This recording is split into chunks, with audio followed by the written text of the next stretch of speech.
Hello, everyone. Welcome to Backyard Musings. I'm Steve, And I'm Scott. and we're broadcasting. I'm in Apple Valley. Scott is I'm in one Hurricane. leg, yeah, almost home. He's got Yeah, his last leg to do be today. home tonight. Yeah. Yeah, yeah. So, kind of an interesting subject today.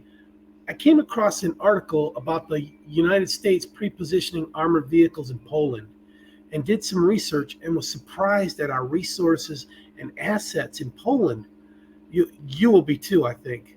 Well, The okay. So U.S. you brought this up a couple of days ago, where it was a little, could be a little bit of a concern for Yeah, us I brought it up because to of the you. way that President Yeah, I brought Putin. it up to you. Yeah, Yeah, yeah. yeah, Um, the U.S. prepositions equipment in Germany for an invasion of Russia on the Western Europe flank. They've done that 40 years now, 50 years.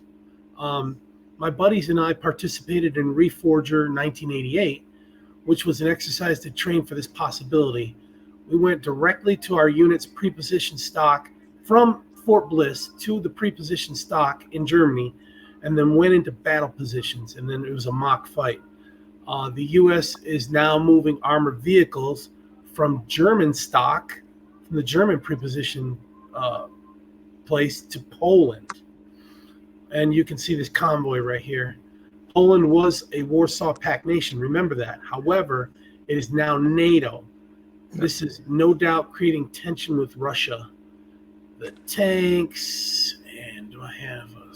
Yeah, and that's one of the stirrups there in Ukraine too. That they if they were to join NATO, I guess Putin would be not having that, right? It's Yeah, well, Poland. So you're talking Ukraine?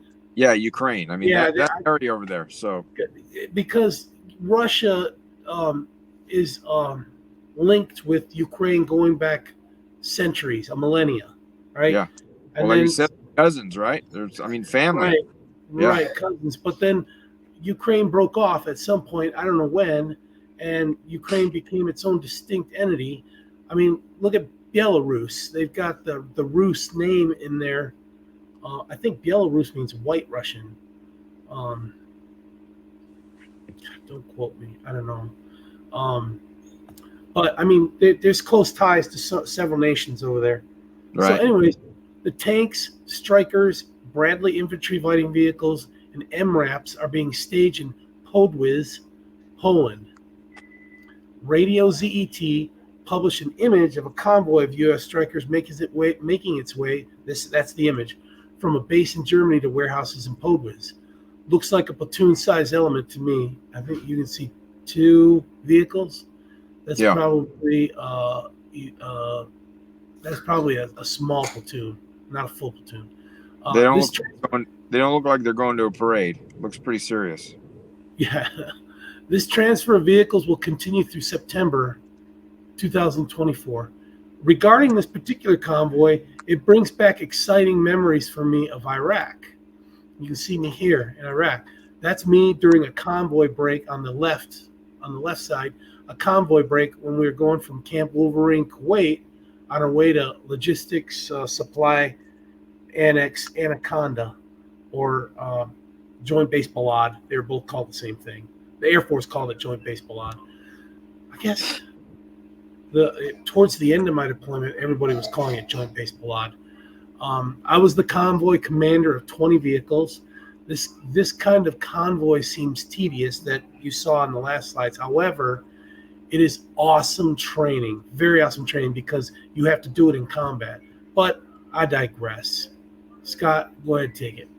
All right. So the U.S. Army is transferring vehicles from its military base in Mannheim to Camp Kosciuszko, where there's a NATO-funded Army prepositioned stock storage facility adjacent to an airport in the area that can be used for rapid deployments by air. The NATO-funded storage facility will eventually host 87 tanks as well as over 150 infantry fighting vehicles and 18 self-propelled howitzers, according to Newsweek, which reported 14 M1 Abrams tanks were transferred to the site in June. And then when you brought this up the other day, you one of the comments you said, right, was that nobody really zeroed in on this, right? I mean, it was Yeah, kind of well, on the back burner. So it was like kind of under the radar. But yeah. if you remember Jonathan Fox, he deployed to Poland. Oh, He he was a did. Oh, I combat didn't know that. engineer. I Yeah, didn't he know that. did really Oh, well. Yeah, oh, yeah, cool. yeah. So he's coming back. Yeah, nice. So, all right. So retired U.S. Army Colonel Ray Wadsick, I'm going to probably destroy that name, told Newsweek the site would be eventually equipped to handle the deployment of a full armored brigade. So, I don't know. Maybe you can clue us in on what that's all involved in. How many people is a brigade? Okay, so a brigade is comprised of about 3 to 4 line battalions, infantry battalions, and then there's a support battalion that supports all the other battalions, and then usually there's a like a air aviation battalion squadron, an aviation squadron, and it'll have attack helicopters, it'll have medevac, it'll have all kinds of helicopters in it, the Chinooks, everything. So this would be quite a buildup from what we have over there now, then, right? Yeah, yeah. And if it's a brigade combat team from the 82nd or the 101st, they might have a beefed up aviation battalion. It might be an aviation, maybe two squadrons. I'm sorry, two squadrons, because they're air assault. Well, if the 101st is not the 82nd. So, yeah.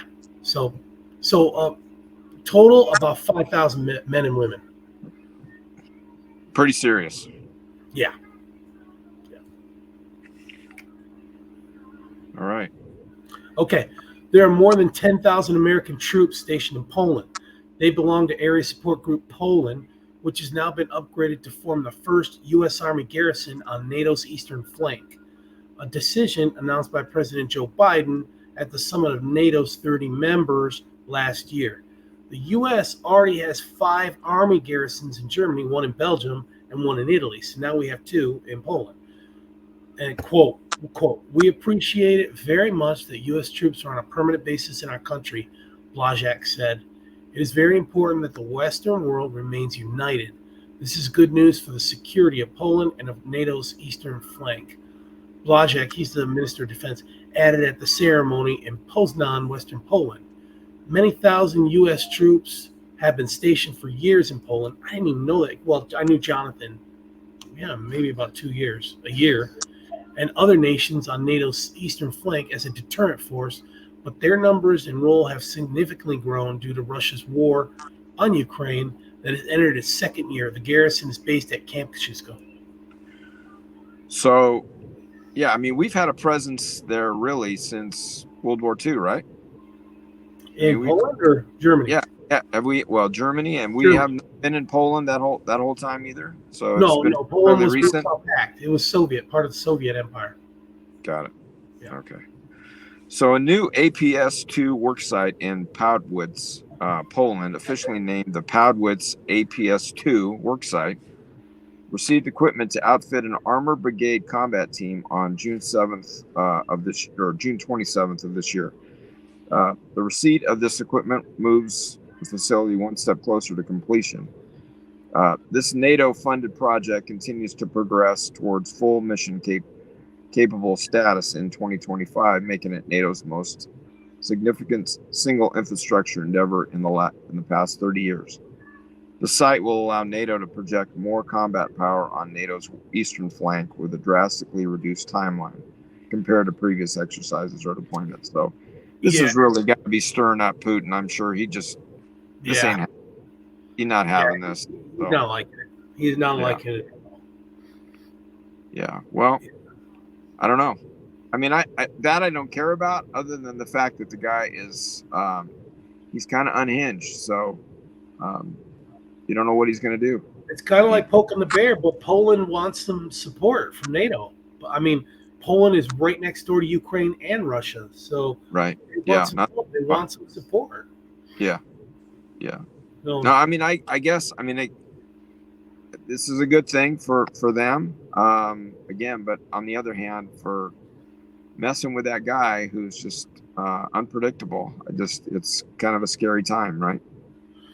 They're probably burped up the land, and we probably built the buildings that wasn't already there, and then we'll probably have a mix of our contractors and Polish contractors on the site. So it'll help Poland out. I mean, that economy around there. Right.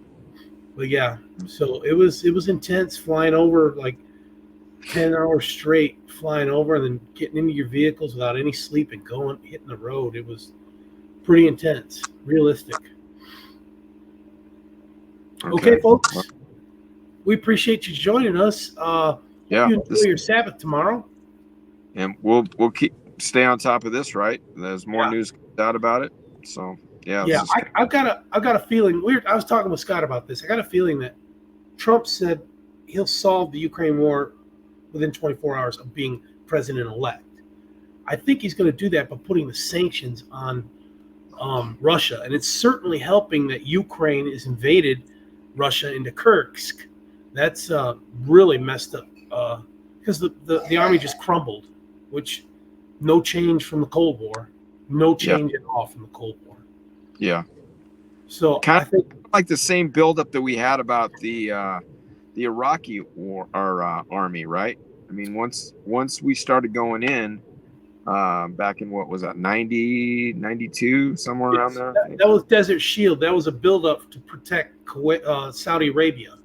Yeah, but I mean, once we went in there, they started to just cave, right? So I mean, all we heard about were these huge numbers, and the Republican Guard, I think it was called, and they just kind of dropped their guns and went home. So anyway, it's because Russia does not have a professional non-commissioned officer corps. That's why. The commanders make the decisions, and you take out the commander and they'll run around, like, what's going on. We have a professional NCO corps. The non-commissioned officers, they can make decisions on the ground, and they're supported by their platoon leaders and company commanders and battalion commanders. Very professional NCO corps. Yeah. They're the backbone. There's order in the military. Yeah. So yeah. We let them flex their muscles. We give them the initiative to take charge. We tell them the mission and they execute it within the parameters.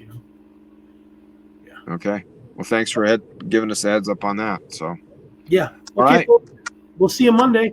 Enjoy the weekend, and we'll see you Monday. Take care, everyone. Thanks.